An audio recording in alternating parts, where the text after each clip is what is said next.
Okay, so what we're trying to do is find these midpoint values here, okay, to the straight line. Now, one person said, well, let's just take, the number halfway between here, which is 0.45, and plug it in. Okay, well, that doesn't go to the straight line. That goes to the curve, right, because that's the value of the function, and that's an important calculation also. We're not going to use it right now, but it's something you want to kind of keep in mind. So what we want to do is, I'm just going to do this one figure here, so I've got plenty of room to label everything, okay?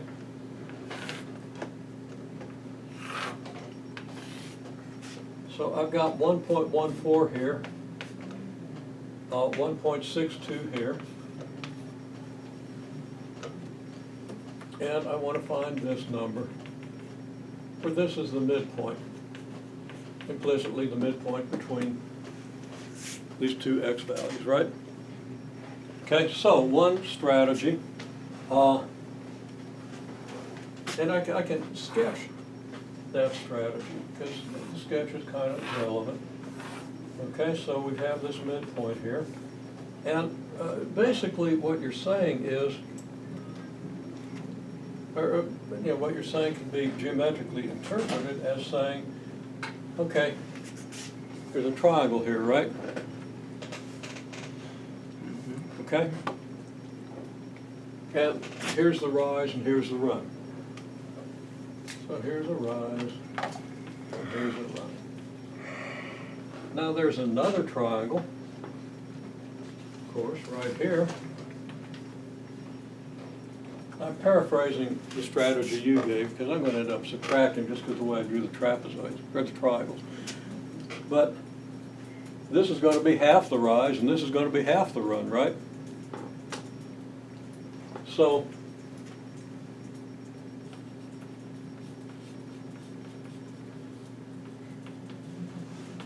now we know it's half because the rise and the run are measured in perpendicular directions, so this is a right triangle. Okay? So when I split it with this, which is a vertical line, it still makes a right angle with this one, so you have similar triangles, but half the run, because of this being the midpoint, right? And you want to check all that out. You want to think of all those things if you possibly can. Not that you necessarily would the first time somebody lays the problem on you, but hopefully you develop the ability to do that. But then you discard the things that aren't important. Well, that's half the rise. So now this thing here is going to be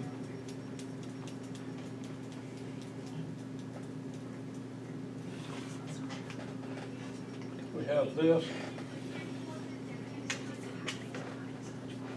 It's equal to this, right? So that this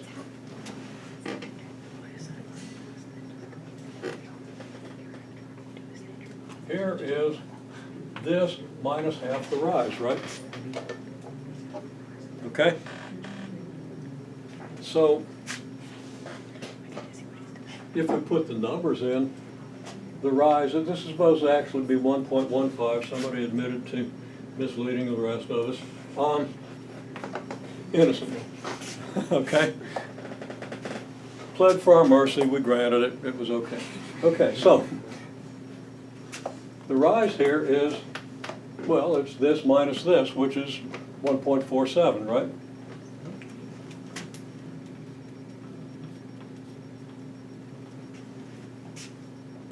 So half the rise is,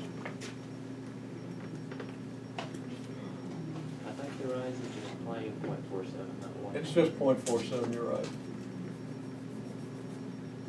Now it's all smudged, my fault, 235. We'd maybe round that to 0.24, but we'll keep 2.35 until we're ready to write it down. Okay? So this, well, now we know that, okay, this is 1.62, half the rise is 2.235, so that this is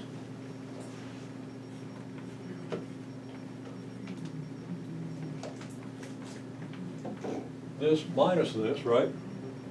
And that's going to be 1.395. You probably run around that to 1.385, 1.39,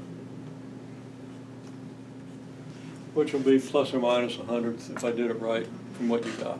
Okay. Now, of course,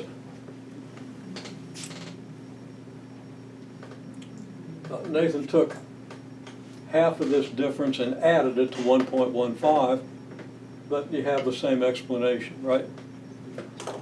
Okay? So you want to reconcile that. I kind of intentionally did it in a slightly more complicated way, just to emphasize the fact that there's a much easier way to get this value. And what would maybe somebody want to suggest that might be? Everybody see a much easier way to get the result? Less calculation, fewer operations, more efficient? Again, nothing wrong with that. Nothing wrong with this. Slightly simpler to think maybe just adding half the difference to this. What's a really simple way to get the